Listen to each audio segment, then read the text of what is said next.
जय जगन्नाथ दर्शक बंधु आपण को स्वागत करुछि श्रीक्षेत्र ओडिया न्यूज रे। आज सेप्टेम्बर 15 सोमवार। चलंतु जानि नेबा आजिर टॉप न्यूज विषय रे। ता पूर्वरु चैनल को गोटे लाइक करबा सह चैनल को सब्सक्राइब कर दियंतु एवं कमेंट माध्यम रे जय जगन्नाथ लिखि दियंतु। पुणी आसिला सीएम किसान को नहीं बड़ खबर। नुआखाई रे चाषी खाता को आसिला 2000 टंका। पीएम किसान टंका पाइबा परे सीएम किसान टंका पाइले मध्य चाषी को खुशी कहिले न सरे। तेबे प्रतिवर्ष सरकार नुआखाई रे सीएम किसान टंका 2000 टंका पठाई थांती। ए वर्ष मध्य टंका समस्त चाषी अकाउंट को पठा सरिछि। अगस्त 28 रे नुआखाई पडुथिबारु से दिन 2000 टंका देले सरकार समस्त चाषी को बोली गणमाध्यम रे जोर चर्चा धरिछि। किंतु ए जाय बहुत चाषी को टंका मिलिनी। तेबे आसंतु जानिबा केमिति कोन कले समस्त चाषी टंका पाई परिबे। तेणु यथाशीघ्र चाषी पंजीकरण रे रजिस्टर कराई दियंतु, जहा फल रे ई-केवाईसी कंप्लीट कले एवं उपयुक्त प्रमाण पत्र देखाई वेरीफाई करंतु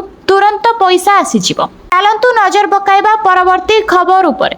महिला मानंक पाई खुशी खबर। सरकार देबाकू जाउछंती बड़ भेटी। एणिकी मागणा रे बस रे यात्रा करिवे महिला। महिला मानंक पाई खुशी खबर। सरकार देबाकू जाउछंती बड़ भेटी। महिला मानंक पाई बस हेबो मागणा। फ्री रे बस रे जाई परिबे मा भौणी। एथि पाई सेमानंकू सरकार देबे सहेली स्मार्ट कार्ड। आज्ञा हां, दिल्ली सरकार अक्टोबर मासरु सहेली स्मार्ट कार्ड पाई पंजीकरण आरंभ करिवे। एही कार्ड माध्यम रे महिला एवं ट्रांसजेंडर माने दिल्ली बस रे मागणा रे यात्रा करि परिबे। एही कार्ड गुडिको जीवन सारा वैध रहिबो। एही कार्ड सहित महिला माने दिल्ली रे केनोसी बाधा बिना यात्रा करिबा सहज हेबो। एही कार्ड को डीटीसी रो स्वयं चालित भड़ा संग्रह व्यवस्था माध्यम रे सक्रिय करिबाकू पड़िबो। डीटीसी द्वारा सीधा सड़क केनोसी कार्ड जारी करा जिवो नाही। पंजीकरण परे डीटीसी पोर्टल रे केवाईसी करा जिवो। एहा परे कार्ड जारी करा जिवो। एथि पई सरकार केनोसी शुल्क नेबे नाही।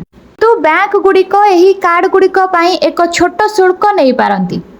महिला माने एबे भी मागणा बस रे यात्रार सुविधा पाउछंती, किंतु एबे सेमानकू गोलापी टिकेट दिया जाउछि।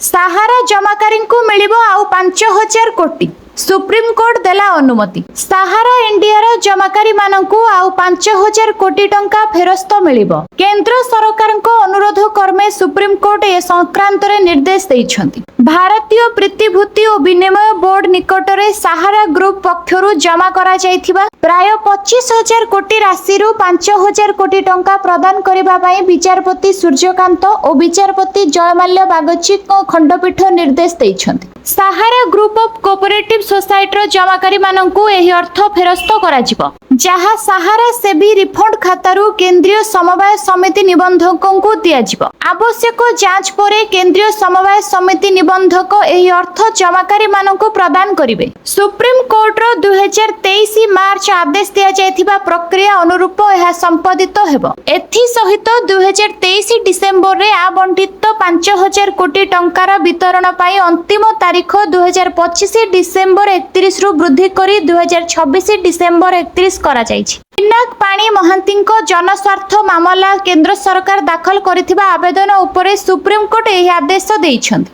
2023 रे सुप्रीम कोर्ट को राय रे अर्थ फेरस्त प्रक्रिया पूर्वतन विचारपति आर सुभाष रेड्डी को तदारख रे होइथिला। वरिष्ठ आईनजीवी गौरव गोगोई न्यायमित्र भावे सहायता करूछन्ति। घरे थिले झियो आसिला खुशी खबर। झियो को मिलिबो 5 लाख टंका। सुकन्या समृद्धि योजना रे आज ही करंतु निवेश। केंद्र सरकार को पक्षरु अनेक प्रकार सेविंग योजना कार्यकारी हेउछि, जहा कि साधारण लोकंक पई बेस लाभदायी साब्यस्त होइछि। सरकार को एभली एक योजना हेउछि सुकन्या समृद्धि योजना, जहा कन्या संतानक सुरक्षित भविष्यत दृष्टि रे रखी प्रणयन होइछि। वर्तमान एही स्कीम रे सरकार को पक्षरु मिलुथिबा 8% लाभांश को वृद्धि करी 8.2 करा जाइछि। एही स्कीम रे आपण 15 वर्ष पर्यंत झियो नाम रे बैंक रे एक अकाउंट खोली टंका जमा करि परिबे। वर्ष को 250 टंका रु आरंभ करी 1.5 लाख पर्यंत निवेश करि परिबे। जदि आपण एही स्कीम रे मासिक 1000 टंका 15 वर्ष पई निवेश करंती, तेबे 2,45,000 जमा करी 21 वर्ष परे 2 गुणा अर्थात 5 लाख टंका पाई परिबे। तुरंत निवेश करंतु ए सुकन्या समृद्धि योजनार लाभ उठांतु। सुभद्रा रे एकाथर मिलिबो 20,000 टंका। सुभद्रा टंका पाई नथिले हुअंतुनी व्यस्त। ଯେଉଁମାନେ ସୁଭଦ୍ରାର ତୃତୀୟ କିସ୍ତିର ଟଙ୍କା ପାଇନାହାନ୍ତି ସେମାନଙ୍କୁ ମିଳିବ ଏକାଥରେ 20,000 ଟଙ୍କା। ସୁଭଦ୍ରାର ତୃତୀୟ କିସ୍ତିର ଟଙ୍କା ରାକ୍ଷୀ ପୂର୍ଣ୍ଣିମା ଦିନ କିଛି ମହିଳାଙ୍କୁ ମିଳିଥିବା ବେଳେ ଆଉ କିଛି ମହିଳାଙ୍କୁ ଏପର୍ଯ୍ୟନ୍ତ ସୁଭଦ୍ରା ଟଙ୍କା ମିଳିନି। ଏହାକୁ ନେଇ ଚିନ୍ତାରେ ଅଛନ୍ତି ଲକ୍ଷ ଲକ୍ଷ ମହିଳା। ତେବେ ଚିନ୍ତା କରିବାର କୌଣସି ଆବଶ୍ୟକ ନାହିଁ, କାରଣ ପୁଣି ଥରେ ଖୋଲିବାକୁ ଯାଉଛି ସୁଭଦ୍ରା ପୋର୍ଟାଲ। ଯଦି ଆପଣମାନେ ଯୋଗ୍ୟ ହିତାଧିକାରୀ ସୁଭଦ୍ରା ଟଙ୍କା ପାଇବାରୁ ବଞ୍ଚିତ ଅଛନ୍ତି, ତେବେ ଆପଣମାନେ ସୁଭଦ୍ରା ପୋର୍ଟାଲ ମାଧ୍ୟମରେ ଆପ୍ଲାଏ କରିପାରିବେ ଏବଂ ସିଧାସଳଖ 20,000 ଟଙ୍କା ପାଇପାରିବେ। ଏବଂ ଯେଉଁମାନଙ୍କୁ 21 ବର୍ଷ ହୋଇଗଲାଣି ସେମାନେ ମଧ୍ୟ ସେମାନଙ୍କର ଉପଯୁକ୍ତ ପ୍ରମାଣପତ୍ର ଦେଇ ସୁଭଦ୍ରା ପୋର୍ଟାଲରେ ଆପ୍ଲାଏ କରି ଲାଭ ଉଠାଇ ପାରିବେ। ଏହାକୁ ଜନକଲ୍ୟାଣ ଓ ଶିଶୁ ବିଭାଗ ପକ୍ଷରୁ ଡୋର ଟୁ ଡୋର ସର୍ଭେ କରି ଉପଯୁକ୍ତ ହିତାଧିକାରୀଙ୍କୁ ସୁଭଦ୍ରା ଟଙ୍କା ଦିଆଯିବ। ସୁନା ଦର ହେଲା ଆକାଶ ଛୁଆଁ, ପୁଣି ହେଲା ଉପର ମୁହାଁ ସୁନା ଦର। କମିବାର ନାଁ ନେଉନି, ଦିନକୁ ଦିନ ବଢିବାରେ ଲାଗିଛି ସୁନା ଦର। ଆଜି 22 କ୍ୟାରେଟ ସୁନା ଦାମ ପ୍ରତି 10 ଗ୍ରାମ ପିଛା 1100 ଟଙ୍କାକୁ ବୃଦ୍ଧି ପାଇ 1,19,000 ଟଙ୍କା ହୋଇଛି। ଠିକ୍ ସେତିକି ବେଳେ 24 କ୍ୟାରେଟ ସୁନା 10 ଗ୍ରାମ ପିଛା 1900 ଟଙ୍କା ବୃଦ୍ଧି ପାଇ 1,11,170 ଟଙ୍କା ଅଛି। ଏଣିକି ସୁନା ଦର ବଢିବା ଦ୍ୱାରା ଓଡ଼ିଶାବାସୀଙ୍କ ଚିନ୍ତା ବଢିଲାଣି। କିନ୍ତୁ ପେଟ୍ରୋଲ ଦରରେ ସାମାନ୍ୟ ହ୍ରାସ ପାଇଥିବା ବେଳେ ଡିଜେଲ ଦରରେ କୌଣସି ପରିବର୍ତ୍ତନ ହୋଇନି ବୋଲି ଜଣାପଡୁଛି। ହେଲେ ପେଟ୍ରୋଲ ଲିଟର ପିଛା 102 ଟଙ୍କା 3 ପଇସା ଥିବା ବେଳେ ଡିଜେଲ ଲିଟର ପିଛା 94 ଟଙ୍କା 6 ପଇସା ରହିଛି। ଜାଣିବା ଆଜିର ପରବର୍ତ୍ତୀ ଖବର। ଭାରତ ପରେ ଚୀନ ସହ ଆମେରିକାର ବଢୁଛି ଟାରିଫ ବିବାଦ। ଗତକାଲି ଡୋନାଲ୍ଡ ଟ୍ରମ୍ପ ଚୀନ ଉପରେ 50ରୁ 100% ଟାରିଫ ଲଗାଇବାକୁ ଧମକ ଦେଇଥିଲେ, ଯାହାର ଜବାବ ରଖିଛି ବେଜିଂ। ଆମେରିକା ରାଷ୍ଟ୍ରପତିଙ୍କ ଶୁଳ୍କ ନିଷ୍ପତ୍ତି ବିଶ୍ୱର ପ୍ରାୟ ପ୍ରତ୍ୟେକ ଦେଶକୁ ପ୍ରଭାବିତ କରୁଛି। ରୁଷରୁ ତେଲ କିଣିବା ଯୋଗୁଁ ଭାରତ ଉପରେ ଅତିରିକ୍ତ ଶୁଳ୍କ ଲାଗୁ କରାଯାଇଛି। ବର୍ତ୍ତମାନ ଟ୍ରମ୍ପ ନାଟୋ ଦେଶଗୁଡ଼ିକୁ ଏକ ଚିଠି ଲେଖିଛନ୍ତି। ଏହି ଚିଠିରେ ସେ ନେଟୋ ଦେଶଗୁଡ଼ିକୁ ରୁଷରୁ ତେଲ କିଣିବା ବନ୍ଦ କରିବାକୁ ଏବଂ ୟୁକ୍ରେନରେ ଯୁଦ୍ଧ ସମାପ୍ତ କରିବା ପାଇଁ କହିବା ସହ ରୁଷ ଉପରେ ବଡ଼ କଟକଣା ଲଗାଇବାକୁ ଅନୁରୋଧ କରିଛନ୍ତି। କେବଳ ଏତିକି ନୁହେଁ, ସେ ନାଟୋ ରାଷ୍ଟ୍ରଗୁଡ଼ିକୁ ଚୀନ ଉପରେ 50ରୁ 100% ଶୁଳ୍କ ଲାଗୁ କରିବାକୁ ମଧ୍ୟ କହିଛନ୍ତି। ଟ୍ରମ୍ପଙ୍କ ଏହି ବୟାନ ଉପରେ ଚୀନର ପ୍ରତିକ୍ରିୟା ପ୍ରକାଶ ପାଇଛି। ବୈଦେଶିକ ମନ୍ତ୍ରୀ ଟ୍ରମ୍ପଙ୍କୁ ଉତ୍ତର ଦେଇଛନ୍ତି। ଏହାକୁ ଜବାବ ଦେଇ ଚୀନ ବୈଦେଶିକ ମନ୍ତ୍ରୀ କହିଛନ୍ତି, ଯୁଦ୍ଧ ଚାହେଁନି ବେଜିଂ, କେବେ ଯୁଦ୍ଧରେ ଅଂଶଗ୍ରହଣ କରେ ନାହିଁ, ବରଂ ଶାନ୍ତି ଆଲୋଚନା ଚାହେଁ। ଗୁରୁତ୍ୱପୂର୍ଣ୍ଣ ପ୍ରସଙ୍ଗରେ ରାଜନୈତିକ ସମାଧାନ ହେବା ଉଚିତ। ଟେକ୍ ଅଫ୍ କରିପାରିଲାନି ଇଣ୍ଡିଗୋ ବିମାନ। ବିମାନରେ ଥିଲେ ସାଂସଦ ଡିମ୍ପଲଙ୍କ ସମେତ 151 ଯାତ୍ରୀ। ଟଳିଲା ବଡ଼ ଦୁର୍ଘଟଣା। ଟେକ୍ ଅଫ୍ କରିପାରିଲାନି ଇଣ୍ଡିଗୋ। ଉଡ଼ାଣ ପୂର୍ବରୁ ରନୱେରେ ଅଟକିଲା ବିମାନ। ଟଳିଲା ବଡ଼ ଦୁର୍ଘଟଣା। ତେବେ ରବିବାର ସେପ୍ଟେମ୍ବର 14 ଉତ୍ତରପ୍ରଦେଶର ଲକ୍ଷ୍ନୌ ବିମାନ ବନ୍ଦରରେ ଏକ ଅଘଟଣ ଦେଖିବାକୁ ମିଳିଛି। ଏଠାରେ ଦିଲ୍ଲୀ ଯାଉଥିବା ଇଣ୍ଡିଗୋ ବିମାନ ଉଡ଼ାଣ ସମୟରେ ରନୱେରେ ଅଟକି ଯାଇଥିଲା। କ୍ୟାପ୍ଟେନ ସମୟ ମଧ୍ୟରେ ବିମାନକୁ ଅଟକାଇ ସେଥିରେ ଥିବା 151 ଜଣ ଯାତ୍ରୀଙ୍କ ଜୀବନ ବଞ୍ଚାଇଥିଲେ। ଏହି ବିମାନରେ ସମାଜବାଦୀ ପାର୍ଟି ସାଂସଦ ଏବଂ ସପା ଅଧ୍ୟକ୍ଷ ଅଖିଳେଶ ଯାଦବଙ୍କ ପତ୍ନୀ ଡିମ୍ପଲ ଯାଦବ ମଧ୍ୟ ଉପସ୍ଥିତ ଥିଲେ। ସୂତ୍ର ଅନୁସାରେ ବିମାନ ରନୱେରେ ଗତି ବଢାଇଥିଲା, କିନ୍ତୁ ତଥାପି ଆକାଶରେ ଉଡ଼ାଣ କରିପାରି ନଥିଲା। ରନୱେ ଶେଷ ହେବା ପୂର୍ବରୁ ବିମାନର କ୍ୟାପ୍ଟେନ ଚତୁରତାର ସହିତ ବିମାନକୁ ଅଟକାଇ ଦେଇଥିଲେ। ଏହି ଘଟଣା ଯୋଗୁଁ ବିମାନରେ ଉପସ୍ଥିତ ଯାତ୍ରୀମାନେ ଭୟଭୀତ ହୋଇଯାଇଥିଲେ। ତଥାପି ସମସ୍ତ ଯାତ୍ରୀ ସୁରକ୍ଷିତ ଉଦ୍ଧାର କରାଯାଇଥିଲା। ପରେ ଏୟାରଲାଇନ୍ସ ସମସ୍ତଙ୍କୁ ଅନ୍ୟ ଏକ ବିମାନରେ ଦିଲ୍ଲୀ ପଠାଇଥିଲେ। ଏହି ମାସରେ ବଦଳିବ ମୋହନ ମନ୍ତ୍ରିମଣ୍ଡଳ। କିଏ ହେବ କେଉଁ ବିଭାଗର ମନ୍ତ୍ରୀ? ଗଲା କିଛି ମାସ ହେବ ରାଜ୍ୟରେ ମନ୍ତ୍ରିମଣ୍ଡଳ ବଦଳିବା ନେଇ ଚର୍ଚ୍ଚା ହୋଇ ଆସୁଛି। ମୋହନ କ୍ୟାବିନେଟରେ ଏବେ ବି 6ଟି ମନ୍ତ୍ରୀ ପଦ ଖାଲି ପଡ଼ିଥିବାରୁ ଏହି ଖାଲି ଜାଗାରେ କେଉଁ ବିଧାୟକ ମନ୍ତ୍ରୀ ହେବେ ତାଙ୍କୁ ନେଇ ଆଲୋଚନା ବଢୁଛି। କୁହାଯାଉଛି ସେପ୍ଟେମ୍ବର ମାସ ଭିତରେ ହିଁ ବଦଳିବ ମୋହନଙ୍କ ମନ୍ତ୍ରିମଣ୍ଡଳ। ରାଜ୍ୟ କ୍ୟାବିନେଟରେ ମୁଖ୍ୟମନ୍ତ୍ରୀଙ୍କୁ ଛାଡ଼ିଦେଲେ 21 ଜଣ ନେତା ମନ୍ତ୍ରିମଣ୍ଡଳରେ ସାମିଲ ହୋଇପାରିବେ। ହେଲେ ଏବେ କିନ୍ତୁ ମୋହନଙ୍କ କ୍ୟାବିନେଟରେ କେବଳ 15 ଜଣ ମନ୍ତ୍ରୀ ସାମିଲ ଅଛନ୍ତି। କିଛି ମନ୍ତ୍ରୀଙ୍କୁ 2ରୁ 3ଟି ବିଭାଗର ମନ୍ତ୍ରୀ ପଦ ମିଳିଛି। ତେଣୁ ଏହି ସବୁ ମନ୍ତ୍ରୀଙ୍କ ପାଖରୁ ଦାୟିତ୍ୱ ହଟାଇ କିଛି ନୂଆ ବିଧାୟକଙ୍କୁ ମନ୍ତ୍ରୀ ପଦ ଦିଆଯାଇପାରେ ବୋଲି ଚର୍ଚ୍ଚା ହେଉଛି।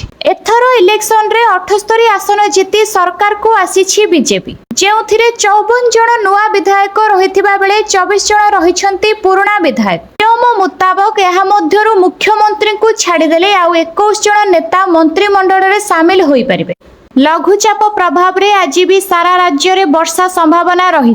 सबु जिला पाई येलो वार्निंग जारी होईछि। हेले 6 जिले में प्रबल वर्षा संभावना रही। मयूरभंज, केन्दुझर, सुंदरगढ़, कलाहांडी, रायगड़ा और नवरंगपुर जिले में प्रबल वर्षा होई पारे। सेहीपरि आसंता काली मध्य सारा राज्य रे वर्षा अछि। मयूरभंज, केन्दुझर, सुंदरगढ़ सह गंजाम, गजपति, रायगड़ा जिले में प्रबल वर्षा पाई येलो वार्निंग जारी करिछि पाणीपाग विभाग। आसंता 18 तारिख पर्यंत जिले में वर्षा नहीं पाणीपाग विभाग पक्षरु सतर्क जारी करा जायछि। देश रचिला इतिहास, तैयारी हेला प्रथम मलेरिया वैक्सीन। आईसीएमआर एही 5टी कंपनी को देला लाइसेंस। एणिकी मलेरिया निराकरण हेबो आहुरी सहज। खूब शीघ्र आसिबाकू जाउछि मलेरिया टीका। एही टीका वर्तमान उपलब्ध थिबा औषध तुलन में अधिक प्रभावी रहिबो बोली डाक्तर माने कहिसंती। मलेरिया विरोध रे लड़िबारे भारत एक ऐतिहासिक पदक्षेप नेइछि। भारतीय चिकित्सा गवेषणा परिषद आईसीएमआर देश में निर्मित प्रथम मलेरिया टीका को अनुमोदन करिछि। आडफाल सिभाक्स नामक यह टीका एककालीन मलेरियार अनेक पर्याय को नष्ट करने सह रोगी को सुरक्षा देवार क्षमता बजाय रखे। विशेषज्ञों अनुसार यह टीका 2030 सुधा मलेरिया दूर करिबारे एक बड़ सहायक प्रमाणित हेबो। फाल्सिफेरम सुरक्षा पाई डिजाइन करा जायछि। एही टीका भुवनेश्वर आईसीएमआर आंचलिक चिकित्सा गवेषणा केन्द्र रे विकसित होईछि। एही टीका एक विशेष उपाय रे काम करे। रक्त रे पहुंचीबा पूर्वरु मलेरिया परजीवी को बंद करे। केवल व्यक्ति को मलेरिया रु रक्षा करे नहीं, बरं एही टीका रोग को अन्य माननकु व्यापीबारु मध्य रोके। नुआ जीएसटी पूर्वरु नुआ एमआरपी। जीएसटी स्लैब रे परिवर्तन करिबा पूर्वरु क्रय किंबा पैकिंग होई सारिथिबा सामग्री उपरे संशोधित मूल्य लेखिबा बाध्यतामूलक। केंद्र खाउटी व्यापार खाद्य ओजन वितरण विभाग पक्षरु ओडिशा समेत समस्त राज्य सरकार को पत्र लेखा जायछि। उत्पादक, पैकर एवं आमदानीकारी माननकु निर्देश जारी करिबा पई कुहा जायछि। चिट्ठी रे कुहा जायछि जे जीएसटी संशोधन हेबा पूर्वरु गच्छित थिबा सामग्री उपरे नुआ दर बा नुआ एमआरपी लेखा हेबा जरूरी। ह्रास पाइथिबा जीएसटी अनुसार नुआ एमआरपी लागू आवश्यक। चलित वर्ष डिसेंबर सुधा किंबा स्टॉक शेष हेबा जाय निर्देशमाना लागू हेबो। पुराना मूल्य को न लिभाई ताहा निकटरे नुआ मूल्य स्पष्ट भावे उल्लेख रहिबो। मूल्य संशोधन संपर्क रे उत्पादक, पैकर, आमदानीकारी खबर कागज रे विज्ञापन सम्बन्ध में जणाइबा सह निजर डीलर एवं स्थानीय माप ओजन विभाग को नोटिस माध्यम रे जणाइबे। नुआ एमआरपी को नहीं प्रतिक्रिया रखिछंती राज्य जोगाण मंत्री कृष्ण पात्र कहिछंती जीएसटी सबु जिनिस उपरे कमिछि। एक जिनिस जेपरि किछि औषध उपरे शून्य करि दिया जाइछि। साधारण लोक एथिरे उपकृत हेबे। जदि ऑपरेशन सिंदूर पूरा होइनी तेबे भारत पाक मैच काहेकि? प्रधानमंत्री को प्रश्न कले। एशिया कप 2025 रे भारत पाकिस्तान मैच रविवार दुबई रे अनुष्ठित हेबाकू जाउछि। पहलगाम रे आतंकवादी आक्रमण परे प्रथम थर पई उभय दल क्रिकेट पड़िया रे परस्पर को मुहामुही हेबे। किंतु पहलगाम आतंकवादी आक्रमण रे प्राण हराइथिबा पीड़ित परिवार एही मैच आयोजन रे संतुष्ट नाहंती। सेमाने विश्वास करंती जे ए पर्यंत देश पाकिस्तान आयोजित आतंकवाद सहित लड़ुची। से पर्यंत क्रीड़ा नाम रे कौनसी संपर्क रहिबा उचित नुहे। आक्रमण रे तांको स्वामी एवं पुओ को हराइथिबा किरण ज्योतिष परमार एही मैच प्रति कड़ा आपत्ति प्रकाश करिसंती एवं सरकार को ऊपर प्रश्न उठाइछंती। अक्टोबर रे बात्या आशंका को नहीं आईएमडी मुख्यंक बड़ सूचना कहिले अक्टोबर रे बात्यार समय एहाकु नहीं एबेठु कल्पना जल्पना आरंभ होइथिले भी ठिकणा सूचना देइछंती आईएमडी डीजी मृत्युंजय महापात्र। एबे जाय बात्यार कौनसी सूचना मिली नथिबा से कहिछंती। तांको कहिबा अनुसार अक्टोबर रु डिसेंबर भितरे बंगोपसागर रे अधिक बात्या सृष्टि होइथाय। एही सबु समय रे प्रतिवर्ष साधारणतः बंगोपसागर एवं अरब सागर रे 5टी बात्या सृष्टि होइथाय। ता भितरे 3टी बात्या अक्टोबर रु डिसेंबर रे सृष्टि होइथाय। मात्र ए वर्ष एजाय कौनसी बात्या बंगोपसागर किंबा अरब सागर रे सृष्टि होई नाही। हेले अक्टोबर रु डिसेंबर मासरे बंगोपसागर रे बात्या सृष्टि हेबार आशंका को आड़ाई दिया जाई न पारे। सेपटे मौसुमी विदाय नेबा प्रक्रिया आरंभ होईछि। पश्चिम राजस्थान रु मौसुमी अपसरण पई पाग अनुकूल रहिछि। सेपटे ओडिसा रे लघुचाप प्रभाव रे आज भी सारा राज्य रे वर्षा संभावना रहिछि। सबु जिला पई येलो वार्निंग जारी होईछि। 6टी जिल्ला रे प्रबल वर्षा संभावना रहिछि। केन्दुझर, सुंदरगढ़, कलाहांडी, रायगड़ और नवरंगपुर जिले में प्रबल वर्षा होई पारे बोली कहा जाउछि। ପୂଜା ପୂର୍ବରୁ ଅପରେସନ ପ୍ରହାର ଜୋରଦାର। କୋଡୱାର୍ଡରେ ଚାଲିଛି ଧଳା ଜହର ବେପାର।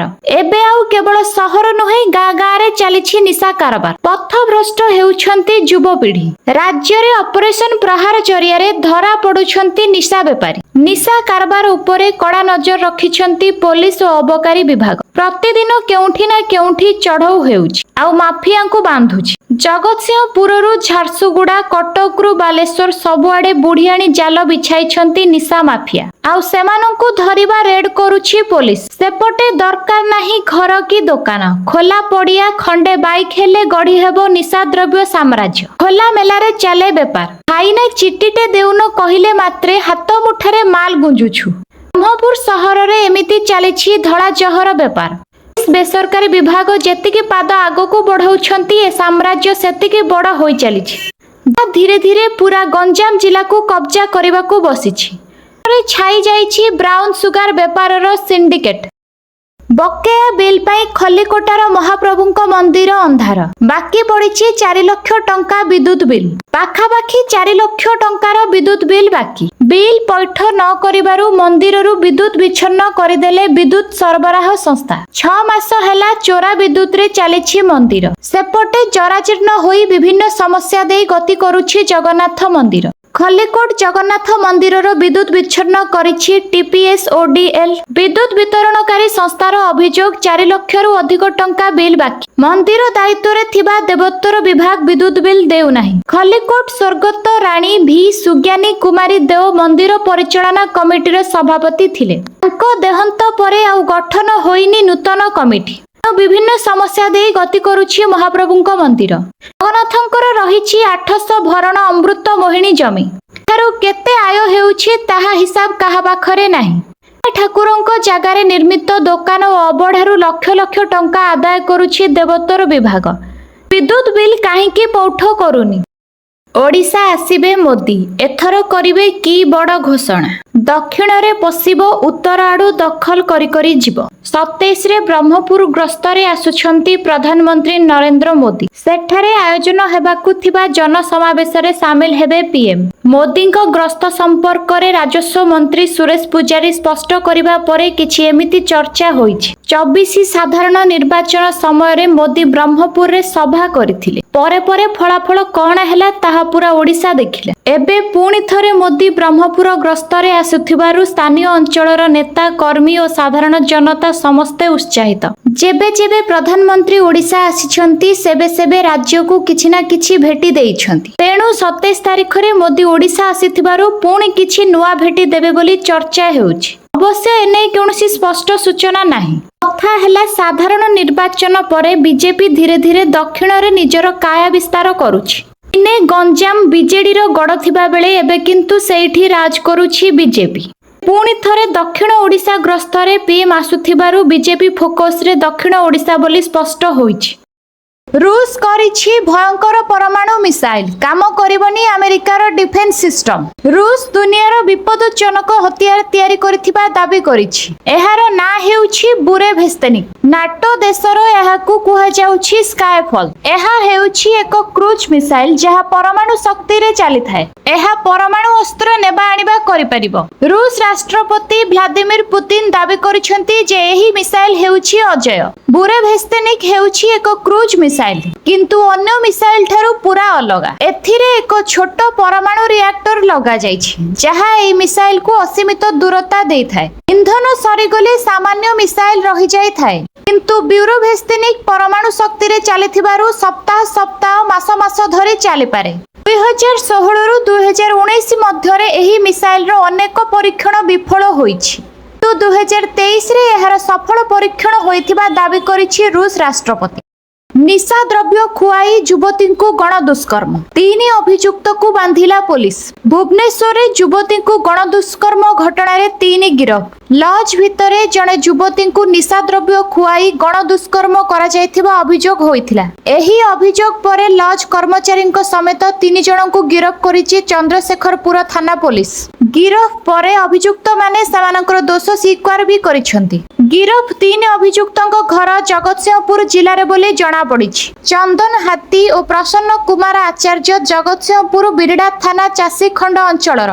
सेहीपरि लॉज रे काम करुथिबा जगतसिंहपुर अंचलर राजेश दासों को मध्य गिरफ करिछि पुलिस। एही घटना रे अधिक तदंत जारी रखिछि पुलिस। आउ केउ माने एथिरे शामिल अछंती कि नाही ताहार छानभिन करुछि पुलिस। संगीत निर्देशकों को भेटाइबाकू कही पीड़ितांकू लॉज को नेइथिले अभियुक्त। सुजोग देवा बदल रे निशा देई अमानवीय कांड घटाइथिले। पीड़ितांको अभियोग परे घटना को नेई चंद्रशेखरपुर पुलिस खोडताड़ करिछि। तापरे 3 जण अभियुक्तों को गिरफ करिछि महिला थाना पुलिस। आज वाकफ आईन उपरे निष्पत्ति सुनाइबे सुप्रीम कोर्ट। सुप्रीम कोर्ट आज वाकफ संशोधन आईन 2025 रो वैधता को चैलेंज करुथिबा केतेक आवेदन उपरे एक अंतरीण राय सुनाइबे। मुख्य विचारपति बीआर गवईଙ୍କ अध्यक्षतार गठित एक सुप्रीम कोर्ट खंडपीठ ए आईन रो केतेक व्यवस्था को स्थगित रखाजिबो कि नाही से संपर्क रे राय सुनाइबे। वाकफ संशोधन आईन उपरे अंतरीण स्थगित रखा जायथिबा प्रसंग रे 3 दिनर वितर्क समाप्त करिबा परे सुप्रीम कोर्ट मे 22 रे तांकर राय संरक्षित करि। आवेदनकारी माने एही आईन को मुसलमान को धार्मिक स्वाधीनतार अधिकार विरोध रे एवं पक्षपातपूर्ण बोली कही एक अंतरीण स्थगित रखा जिबा पई आवेदन करिथि। केंद्र सरकार सॉलिसिटर जनरल तुषार मेहटाଙ୍କ माध्यमरे कोर्ट को कहिथिले जे 2023 मसीहारु ए पर्यंत केवल मुसलमान माननकु वाकफ भाबरे संपत्ति उत्सर्ग करिवार आईनगत अनुमति दिया जाइछि। सरकार मध्यवर्ती कालीन स्थगितादेश को विरोध करी आईन को यथार्थ दर्शाई कहिथिले जे एही व्यवस्था केउनसी अनुचित भेदभाव नाही। बढ़ुछि बाली चोरी उत्पात चलाउछंती माफिया। कार्यानुष्ठान पई एसपी और जिलापालंकु निर्देश देले बालेश्वर सांसद प्रताप षडंगी। सुवर्णरेखा नदी पठारु चोरी हेउछि बाली। गर्भरे विलीन हेबाकु जाउछि गां। मननगर गां रे बढ़ी चलीछि बाली माफियांको उत्पाद। आउ बाली चोरी रोकिबा पई सुवर्णरेखा नदी पठारे बुलुछंती बालेश्वर सांसद प्रताप चंद्र षडंगी। अतिरिक्त तहसीलदार सहसह आरआई को घटनास्थल रे कड़ा तागिद करिछन। एहा सह बालेश्वर एसपी और जिलापालंकु ए बाबदरे कार्यानुष्ठान नेबा पई निर्देश दैछन्ति। सूचना अनुसार गतकाली सांसद भोगराई ग्रस्तरे थिबा बेले बाली माफियांको बेधडक बाली उत्तोलन असल गुमर खोलिबा पई हठात नदी पठाकू जाइथिले। सेठारे लोके बाली उत्तोलन को बारंबार विरोध करुथिले मध्य बाली माफिया माननकु डरी चुप रहिबाकू बाध्य होइछन्ति। संपर्क रे ग्रामवासी प्रशासन निकट रे बारंबार अभियोग परे मध्य फल सुन। गत वर्ष सुवर्ण रेखारे 6 थर बन्या आसिबा परे 1 किलोमीटर अधिक हेबो नदीबंध धोई होई जाइछि। मोमोरे निशा देई पत्नी को दुष्कर्म अभियोग। सांग माननको सह मिसी दुष्कर्म कला शैतान स्वामी। मोमोरे निशा देई पत्नी को दुष्कर्म। निज सांग माननको सह मिसी दुष्कर्म कला शैतान स्वामी। मध्य प्रदेश रो छतारपुर रे समाज को आश्चर्य कला भली घटना घटिछि। जणे व्यक्ति निज स्त्री को मोमोरे निशा द्रव्य देई बंधुको सह गण दुष्कर्म करिथिबा अभियोग होइछि। अभियुक्त स्वामी तांको निशाक्त अवस्था रे रास्ता रे फोपाडी देइथिबा पुलिस सूचना देइछि। पीड़ितांको अभियोग परे पुलिस 3 अभियुक्तों को गिरफ करी तदंत आरंभ करिछि। एही घटना स्थानीय अंचल रे आलोड़न सृष्टि करिछि और महिला सुरक्षा नै प्रश्न उठाइछि। पीड़ितांको चिकित्सा पई डाक्तरखाना रे भर्ती करा जाइछि। बेआईन बाण प्रस्तुति रे महिलांको मृत्यु। एक्शन रे पुलिस 2 गिरफ। बेआईन बाण प्रस्तुति समय रे विस्फोरण रे महिलांको मृत्यु परे मयूरभंज पुलिस रो कार्यानुष्ठान। बैसिंगा थाना अंतर्गत बाछुरीपड़ा अंचल रे बेआईन बाण प्रस्तुति बेले पुलिस रो अतिरिक्त चढ़ाऊ 50 बस्ता अफुटा बाण 50 किलोग्राम बारूद समेत विपुल परिमाण रे बाण प्रस्तुति सामग्री जबत करिछि पुलिस। एहा सह 2 अभियुक्तों को गिरफ करा जाइछि। गिरफ अभियुक्त हेले बाछुरीपड़ा ग्रामर श्रीनिवास साहू और संतोष कुमार साहू। बाछुरीपड़ा अंचल रे थिबा विभिन्न फार्म हाउस रे बेआईन बाण गच्छित रखी बाहर अंचल को पठा जाउथिबा नै विशेष सूत्ररु खबर मिलिबा परे पुलिस चढ़ाऊ करिथिला। आगकू मां दुर्गांको पूजा और दीपावली आसुथिबा जोकु एही अंचल रे बेआईन बाण प्रस्तुति कारबार जोर धरिछि। अन्यपटे सारा देशरु हेउ बाण निषेध। सुप्रीम कोर्ट एही निर्देश देबा परे सबुठी बाण और परंपरा को नै चर्चा। परंपरा आଳରେ बाण न फुटाइबाकू अनेक जुक्ति बाढ़ुथिबा बेले सरकार सबुज बाण बिक्री करिबाकू दाबी उठेइलेन। एहारी भितरे पूरी चंदन यात्रा बाण विस्फोरण को मने पकाइछन्ती पीड़ितांको परिवार लोक। ଅଧାରୁ ପାଠ ଛାଡୁଥିବା ପିଲାଙ୍କୁ ସ୍କୁଲ ପ୍ରତି ଆକୃଷ୍ଟ ଲକ୍ଷ୍ୟ। ସମ୍ବଲପୁରରେ ଆସ ସ୍କୁଲ ଯିବା ନାଁରେ ବିରାଟ ପଦଯାତ୍ରା। ସମ୍ବଲପୁରରେ ଆୟୋଜିତ ହୋଇଛି ପଦଯାତ୍ରା।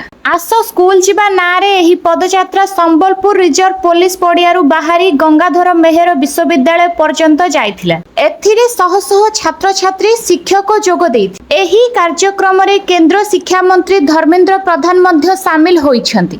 ଜିଏମ୍ ବିଶ୍ୱବିଦ୍ୟାଳୟ ଅଡିଟୋରିୟମରେ ଆୟୋଜିତ ସଭାରେ ସ୍କୁଲ ଯିବା ପାଇଁ ଏବଂ ଡ୍ରପ୍ ଆଉଟ୍ ସଂଖ୍ୟା କମାଇବା ପାଇଁ ପିଲାଙ୍କୁ ଆହ୍ୱାନ ଦେଇଛନ୍ତି କେନ୍ଦ୍ର ଶିକ୍ଷାମନ୍ତ୍ରୀ। ଶେଷରେ ଛାତ୍ରଛାତ୍ରୀଙ୍କ ସହ ନାଚିଥିଲେ ଏବଂ ତାଙ୍କୁ ଉତ୍ସାହିତ କରିଥିଲେ।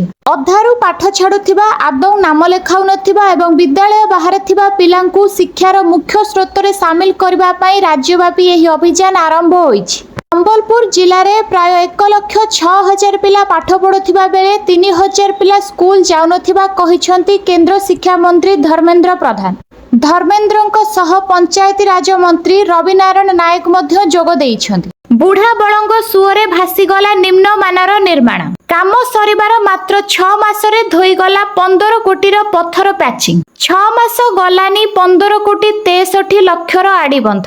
ବାରିପଦାରେ ସଦର ବ୍ଲକ ଅନ୍ତର୍ଗତ ହାତୀକୁଟା ପଞ୍ଚାୟତରେ ବୁଢାବଳଙ୍ଗ ନଦୀ ଗର୍ଭରେ ଲୀନ ହୋଇଯାଇଛି ପଥର ପ୍ୟାଚିଂ। ମାଟି ଅତଡା ଧସି ନଈ ଏବେ ଗାଁ ମୁହାଁ। କୂଳ ଖାଇ ରାସ୍ତା ଖାଇଗଲାଣି। ନଈର ଉଗ୍ର ରୂପ ଦେଖି ଭୟରେ ରହୁଛନ୍ତି ଅଞ୍ଚଳବାସୀ।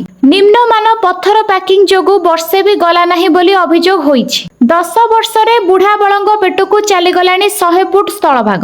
ଅଞ୍ଚଳବାସୀଙ୍କ ଦାବି ପରେ ବାଲିପାଳ ଓ ଜମଦାପାଳରେ 2ଟି ଆଡିବନ୍ଧ ପାଇଁ ଯୋଜନା ହେଲା। ପ୍ରଥମ ପର୍ଯ୍ୟାୟରେ 1300 ମିଟର ଲମ୍ବା ପଥର ପ୍ୟାଚିଂ କାମ କେନ୍ଦ୍ରାପଡ଼ାର ସାମଲ କନଷ୍ଟ୍ରକ୍ସନ ଠିକା ସଂସ୍ଥା ନେଇଥିଲା। କାମ ସରିବାର 6 ମାସ ନ ପୂରୁଣୁ ତାହା ଧୋଇଗଲାଣି। ଘଟଣାକୁ ଦୁର୍ନୀତି ବୋଲି କହିବା ସହ ତଦନ୍ତ ହେବା ଆବଶ୍ୟକ ବୋଲି କହିଛନ୍ତି ବାରିପଦା ବିଧାୟକ ପ୍ରକାଶ ସୋରେନ।